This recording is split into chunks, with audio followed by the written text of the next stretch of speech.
சமயம் பார்த்து எமர்ஜென்சியை அமல்படுத்தினார் பிரதமர் இந்திரா காந்தி.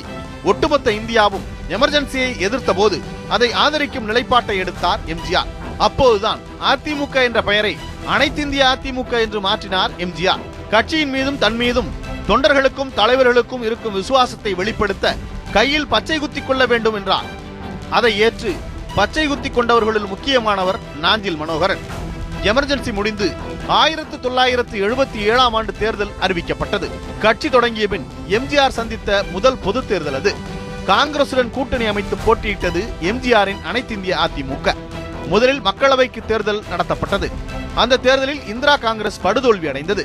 ஜனதா கட்சி சார்பில் மொரார்ஜி தேசாய் பிரதமரானார். அதன் பிறகு தமிழக சட்டமன்றத்திற்கு தேர்தல் நடந்தது. அதில் திமுகவை வீழ்த்தி ஆட்சியை பிடித்தார் அதிமுகவின் நிறுவனர் எம்ஜிஆர். அன்று தொடங்கி 10 ஆண்டுகளுக்கு தமிழ்நாட்டில் எம்ஜிஆர் ஆட்சிதான். அடுத்த 10 ஆண்டுகளில் பல்வேறு பங்களிப்பு